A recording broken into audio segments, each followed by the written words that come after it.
Buenos días a todos. Vamos a comentar la clase de problemas de las hojas relacionadas con el tema 2 de la Unión PN. Y nos habíamos quedado en el ejercicio segundo, en el ejercicio 12. Habíamos llegado hasta el 11. Pasamos por el 12. Antes de seguir, recordaros que esta semana tenemos examen el miércoles. Si tenéis alguna preferencia por algún ejercicio en particular, ahora mismo, bueno, entre hoy y mañana acabaremos esto, nos queda desde el 12 hasta el 18. Pero si tenéis preferencia ahora por mirar algún problema, ya sea de esta hoja o de los exámenes que se realizaron, recordad que tenéis tanto los enunciados como las resoluciones por escrito. Pero bueno, si queréis que se profundice en algún tipo de ejercicio, pues adelante. Sin problema.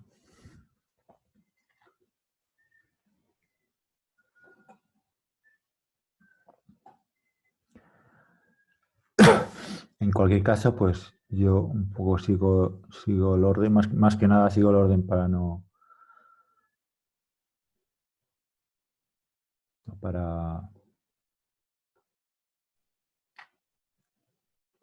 saber básicamente dónde me quedé el día anterior.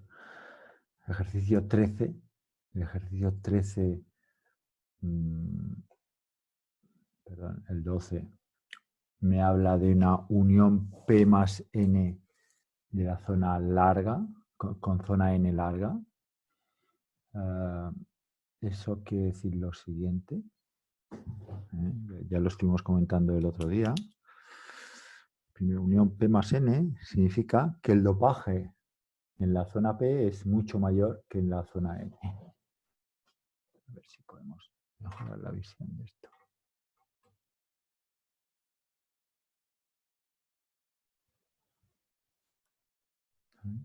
Un P más N significa que en este caso el dopaje asociado a la zona P, que es N sub A, es mucho mayor que el dopaje asociado a la zona N, que será N sub T. ¿Vale? La zona N larga, recordad que en caso de conducir corriente, la unión PN estará gobernada por una corriente de difusión, ¿no? Y de hecho, cuando elaborábamos y calculábamos la corriente total del diodo, la igualamos a una corriente de difusión de minoritarios electrones en la zona P, ¿no? Más la corriente de difusión de minoritarios P en la zona N, justo a la salida de la zona de vaciamiento de la zona de unión, ¿no? Este de 0 más y este de 0 menos. Okay, es un proceso básicamente de difusión de portadores. Por tanto, recordad, por ejemplo, en el caso de J de N, pues esto es menos Q de N. Perdón, vamos a hacer este. En el caso de J de P, pues es menos Q por D sub P por derivada de la concentración de portadores hueco en la zona N, ¿no? Que esto depende de la posición. Y esto evaluado pues en 0, ¿no? Esto era como calculábamos esta corriente de difusión de huecos en 0 más.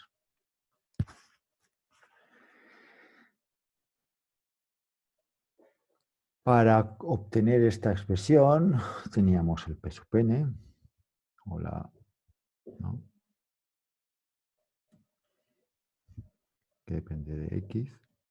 Y esto lo desglosábamos en unos térmicos, P sub N sub 0, más un exceso, delta de P que dependía de X. Por lo tanto, cualquier derivada respecto a la posición de esta concentración recaía sobre el exceso. Para encontrar una expresión para el exceso, pues teníamos la ecuación de continuidad, ¿no? Que era que derivada del exceso de P respecto de T. En este caso estaríamos en un estado estacionario, esto sería igual a cero. Esta es la generación neta menos la recombinación, generación cero también, pues aquí tendríamos menos la recombinación neta, que era el delta de P respecto de tau P, menos 1 entre Q por derivada respecto de la posición, que esto era la divergencia de la corriente. La corriente de los huecos, ya hemos visto, en todo caso, que tiene corriente de difusión y corriente de arrastre.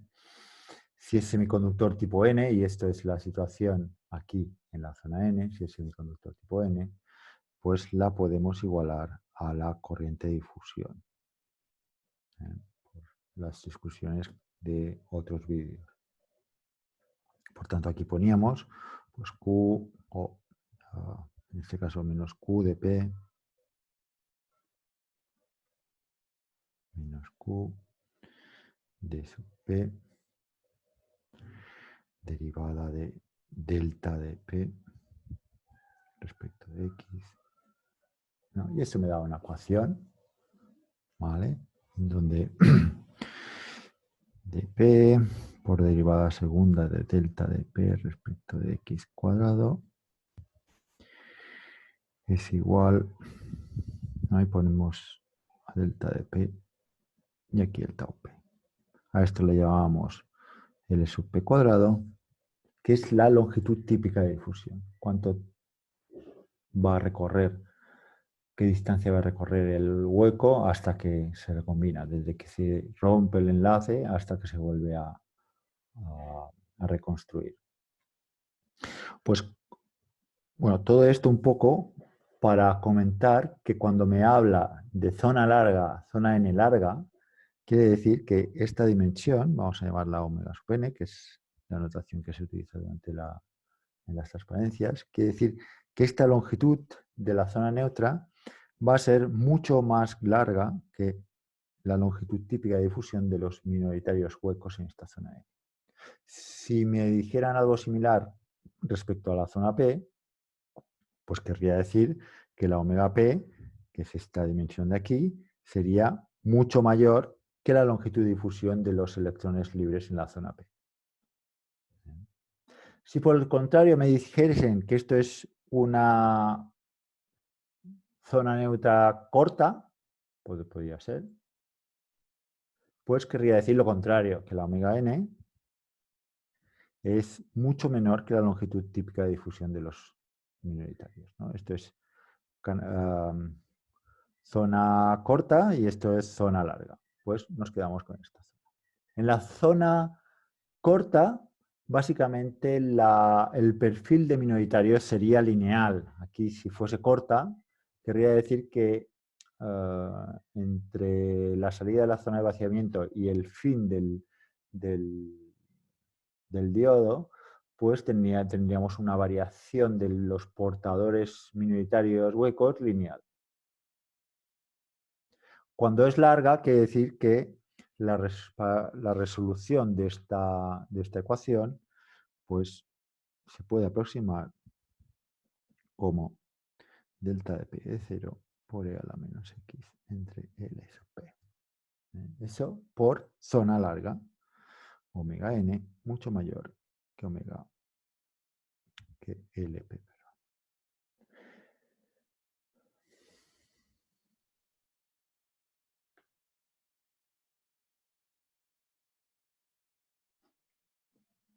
Si fuese al contrario, pues esta dependencia con la posición sería lineal,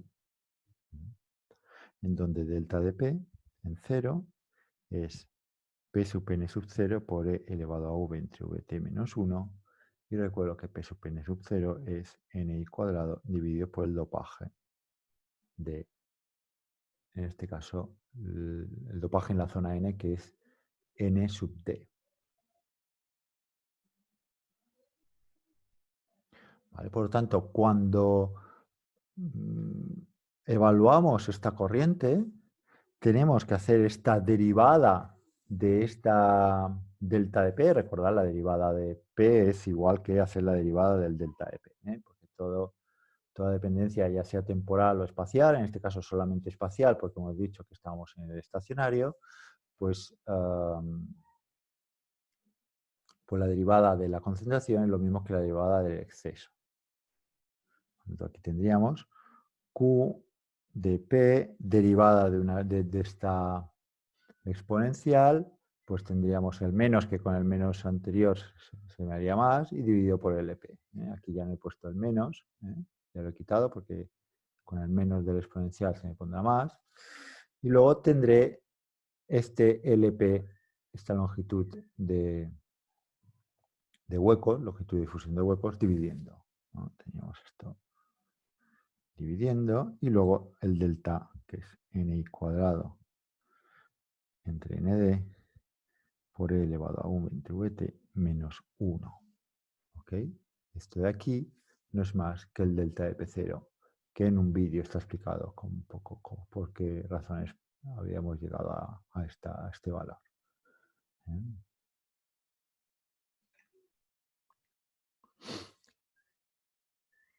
Por lo tanto, si nos fijamos, esta corriente de difusión de huecos, que es una de las dos componentes de la corriente total del diodo, esta corriente de difusión de huecos es inversamente proporcional a la concentración de impurezas en la zona N. Por las mismas razones, esta J de N, esta corriente de minoritarios de electrones libres, ¿no? en la otra zona, pues tendrá una expresión similar, ¿no? Esto será J de N es igual a Q de N, 1 entre el N cuadrado dividido por N A por E elevado a V entre VT menos 1. ¿Qué quiere decir? Que de estas dos componentes, en el momento en que hay un desbalance, una asimetría en la concentración de portadores, uno de los dos tirará a cero, que es aquel, en este caso, con la concentración de impurezas mayor que tiene en el denominador, que en este caso son los minoritarios electrones. Por lo tanto, podemos decir,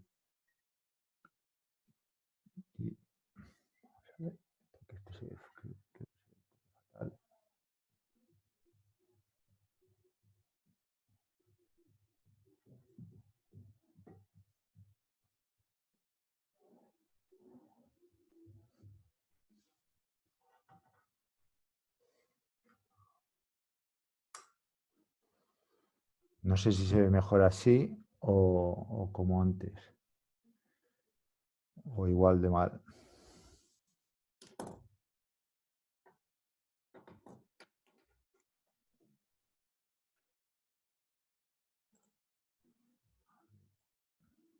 Se ve bien, vale. Gracias.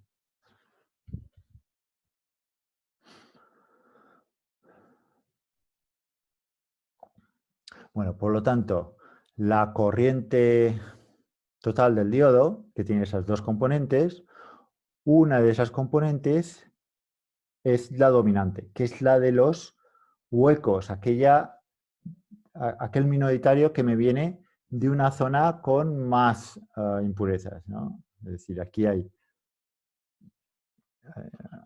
en la zona P, hay muchos más huecos que en la zona N electrones, ¿vale?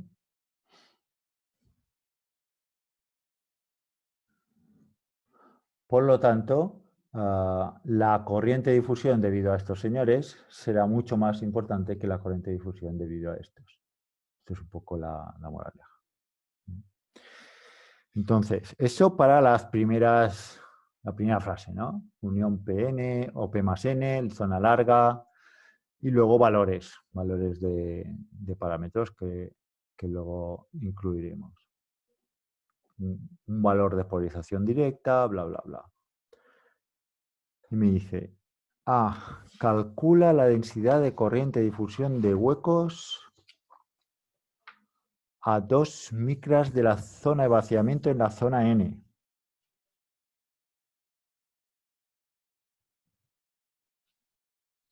Corriente de difusión de huecos.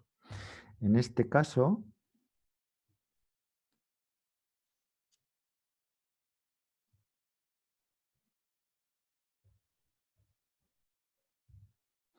la corriente de difusión de huecos, que es esto de aquí, ahora lo vuelvo a escribir en otro papel en limpio para que no haya un lío de expresiones.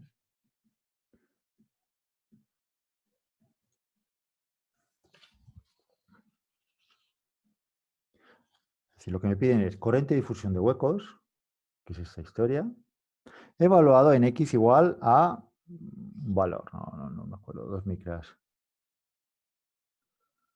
2 micras. 2 por 10 a la menos 4 centímetros. Justo en este valor de x quiero evaluar esto. Ya teníamos la expresión, ¿no? Esto era q de p, 1 entre lp, ¿no? Que venía de derivar la exponencial. El menos n iba con el menos de la exponencial. Luego teníamos n cuadrado entre n sub d por e elevado a v entre vt menos 1. Esto era el valor de delta de p en 0. Y luego teníamos una dependencia exponencial con la posición donde tenemos este LP. Entonces lo que tenemos que hacer es evaluar esta dp evaluado en 2 micras. Tenemos que ir a la calculadora y poner toda esta historia. Antes de nada nos ponemos a vomitar aquí los valores. Me ha de coincidir las unidades. Aquí hay múltiples factores, entonces es muy fácil liarse. Por lo tanto, ya sea porque me olvide de un parámetro o porque ponga unas dimensiones distintas. Es decir, lo indicado es hacer lo siguiente, aunque sea un poco más laborioso, ¿no? Entonces tenemos 1,6 por 10 a la menos 19 coulombios. D sub P y L sub P. Vamos a ver, el D sub P me da 20 centímetros cuadrados por segundo. Luego tengo un tau P, que son 50 nanosegundos, que es este de aquí. El N sub D, me lo anoto en el papel para luego no tener que ir a volver a la pantalla. El N sub pi igual a 10 elevado a 10. ¿Qué más? Básicamente esto. Y luego la tensión, la polarización está en directa igual a 0,6 voltios. Luego 25,6 milivoltios, esto es VT. Todos estos parámetros los voy a utilizar. DN, en principio, así como lo veo, no lo voy a necesitar. Tau N tampoco. ¿Vale? Por lo tanto,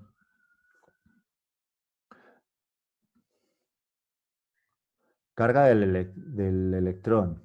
D sub P, que me dicen que son 20 centímetros cuadrados por segundo. El L sub P no es más que la raíz cuadrada de D sub P por tau P. Esto es igual a la raíz cuadrada de 20 centímetros cuadrados por segundo por el tau sub P, que me dice el enunciado que son 50 nanosegundos. Por tanto, 50 por 10 a la menos 9 segundos.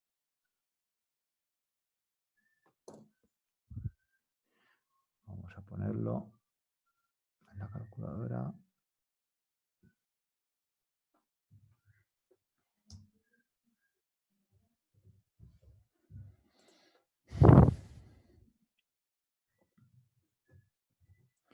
$20 por 50 por 10 a la menos 9 Y ese son 0,001 centímetros, ¿no? 10 a la menos 3 centímetros.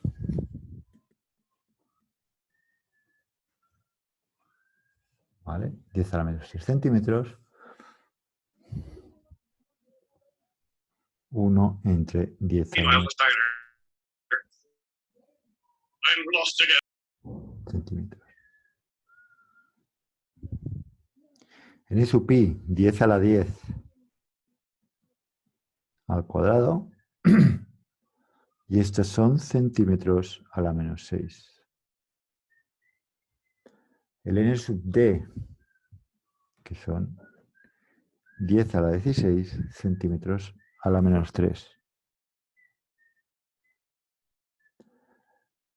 Esta exponencial, bueno, esto es adimensional, esto será e elevado a 600 entre 25,6. ¿No? Lo he expresado todo en milivoltios. Menos 1. Por e a la menos la posición, que son 10 a la menos 4, ¿no? No, perdón, 2 por 10 a la menos 4.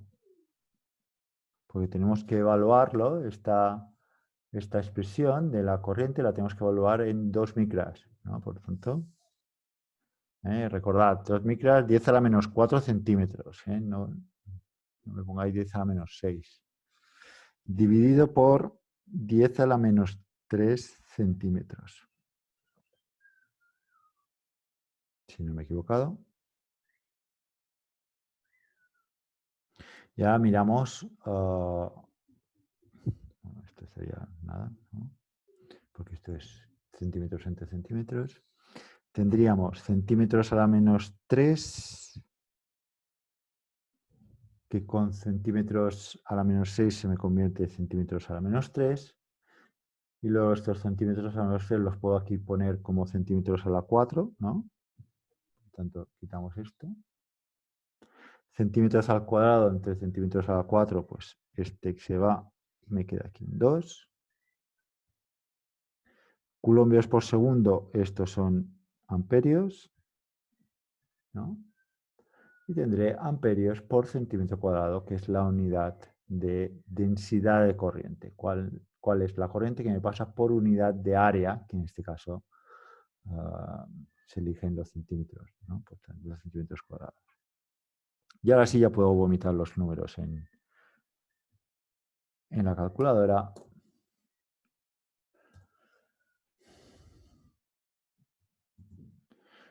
1,6 por 10 a la menos 19 por 20 entre la longitud de difusión, 1 y menos 3.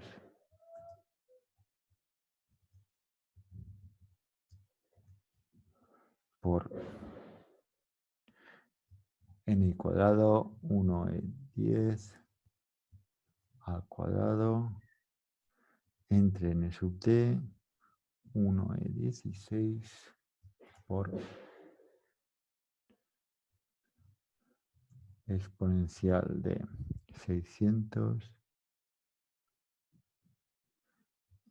entre 25,6 menos 1 por la exponencial de menos 2e menos 4 entre 1e menos 3. Si no me he equivocado.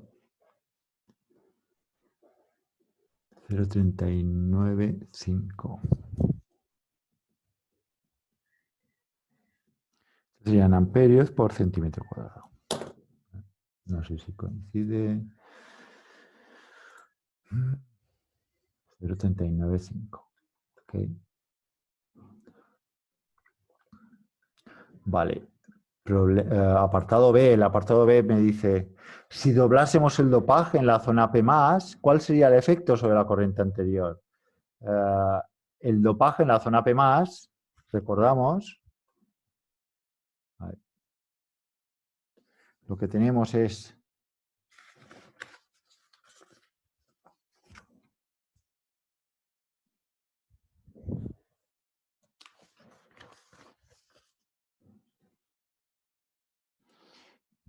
una corriente inversamente proporcional al dopaje en la zona P+,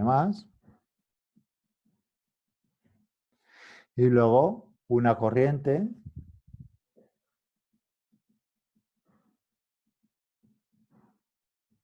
inversamente proporcional al dopaje en la zona N. Este es el dopaje más débil. ¿Vale? Esto es la J total. Esto es la J total. Si nosotros doblamos, multiplicamos por 2 este valor, pues hacemos más pequeñito esto, con lo cual la corriente sigue siendo igual, ¿no? Solo tendría efectos si variamos la densidad de concentración de las impurezas más pequeñitas. Entonces sí que me varía, pero si yo multiplico por 2 este valor, pues al revés, lo hago más insignificante, ¿no? Es, si doblásemos el dopaje en la zona P, ¿cuál sería el efecto en la corriente anterior? Pues prácticamente ninguno.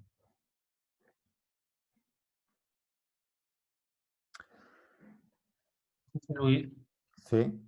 una duda es que yo haciendo este ejercicio en las soluciones que hay colgadas no entendía muy bien la solución que ponía, porque decía que estaba en cortocircuito. Bueno, esto es una forma de expresarse muy ingenieril. Cortocircuito se refiere a la zona P, que tiene tantos portadores que es más parecido a un conductor que no la zona N. Entonces, esa es la explicación. Pero yo creo que queda más claro la explicación que yo he dado, ¿no? que, que esta, que esta explicación de aquí.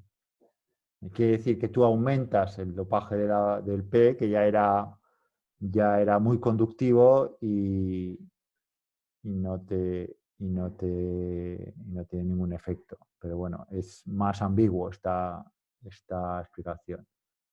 ¿Eh? Uh, Más concreta es esta explicación con la expresión analítica. Tú tienes dos términos, uno inversamente proporcional a ND y el otro inversamente proporcional a NA. Como NA es mucho más grande que ND, pues solamente te quedas con un término. Y como ese término no es el que estás variando el otro, pues ya está, no tiene ningún efecto.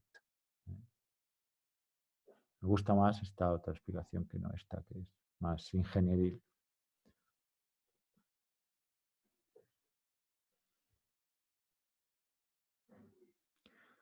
Ejercicio 13.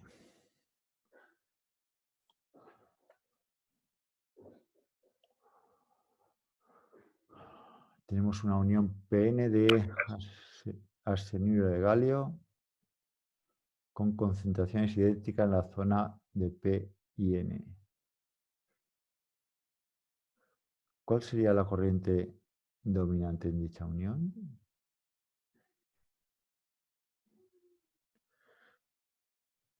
Bueno,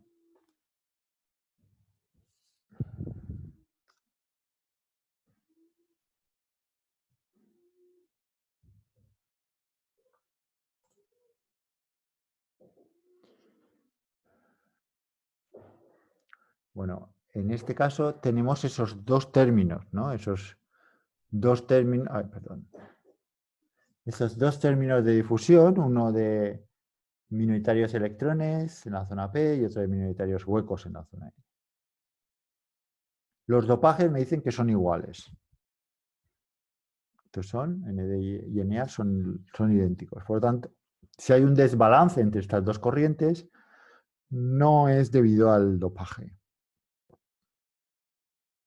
sino que es debido a la movilidad, ¿no? En este caso está insertada aquí, en dp entre Ln,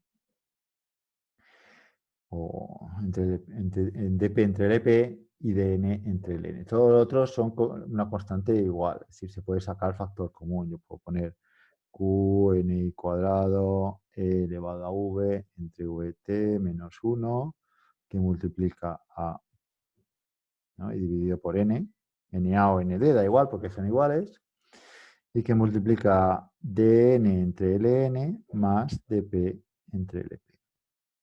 Por tanto, el desbalance está en función de la ratio de estas dos. Es decir, ¿cuál es este balance? ¿Quién gana de los dos? ¿Es esto mayor a 1? Entonces ganarían los electrones, o es menor a 1 y entonces ganarían los huecos. Bueno, para eso, recordad que el D sub n es la movilidad por el Vt, igual que el D sub p, que es la movilidad por el Vt. Por tanto, ahí hay una dependencia con la movilidad. Luego está el L sub n y el L sub p. El L sub n es la raíz cuadrada del D sub n, es decir, movilidad sub n Vt, por el tau n. Y el L sub p es igual a raíz cuadrada de movilidad p Vt por tau p.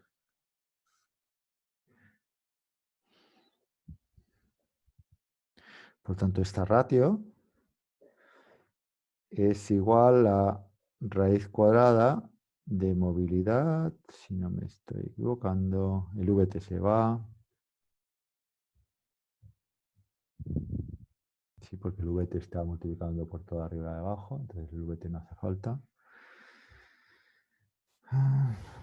Movilidad dividido por tau n, creo. Movilidad dividido por tau p. Vale, no sé qué me dice por aquí. Por lo tanto, primero, si suponemos que son parecidos, esto está en relación con el dopaje, ¿vale? El desbalance está en función de cuál es el que tiene mayor movilidad. Entonces, el que tiene mayor movilidad son, para el arsenio de galio, aquí tenemos los valores, son los electrones, tienen más movilidad. Por lo tanto, en este caso, si admitimos que tau n y tau p son similares o son iguales, entonces esto estaría gobernado por la movilidad. Por lo tanto, la corriente de difusión de los electrones va a ser más importante que la corriente de difusión de huecos. Sería un poco la respuesta que yo esperaría.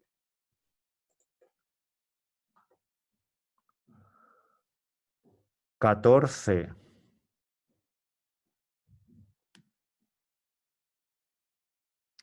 Bueno, a una unión P más N, ya sabemos esto qué significa. Se le dobla el dopaje de la zona N, de la zona menos dopada.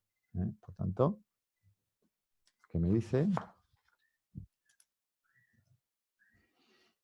Es que tengo un P más N, aquí yo tengo un ND, y yo paso de una situación así a una situación ND por 2. Y me pregunta, ¿qué pasa con la capacidad? ¿Varía? ¿Se queda igual? ¿Se incrementa? ¿Decrementa? Vale.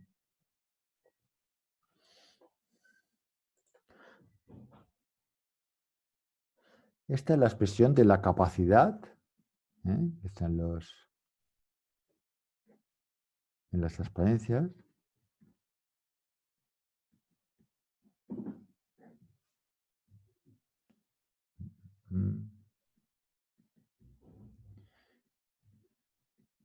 Bueno, lo que está en las transparencias es lo que os voy a poner ahora, lo que os estoy escribiendo. ¿Qué es esto aquí? Esto es lo que tenéis como capacidad de la unión PN. ¿Vale? Esto es lo que tenéis en las transparencias. Se puede derivar, no lo vamos a derivar. La unión P más N me indica que el N sub D es mucho más pequeñito que el N sub A. Por lo tanto, de esta suma, el N sub A se suma algo que es despreciable. Por lo tanto, yo puedo quitar esto. N sub D más N sub A igual a N sub A. N sub A entre N sub A se simplifica. esto y esto se simplifica. Por lo tanto, esto más o menos es igual a A medios por la raíz cuadrada. Del cómo se deriva esto ya creo que lo he explicado en problemas y en clase, pero bueno. VBI menos V. ¿Dónde habría la dependencia con el dopaje? Bueno, con el N sub D, que me dicen que estoy multiplicando por 2. Pues el primero más obvio, que es este, que es el N sub D. El segundo, que está oculto aquí, que es el VBI. El VBI es KT dividido por Q por el logaritmo del producto de dopajes NA-ND dividido por NI al cuadrado. Quiere decir que si yo doblo el N sub D, VBI pasará a valer el VBI anterior, ¿no? Más pues un término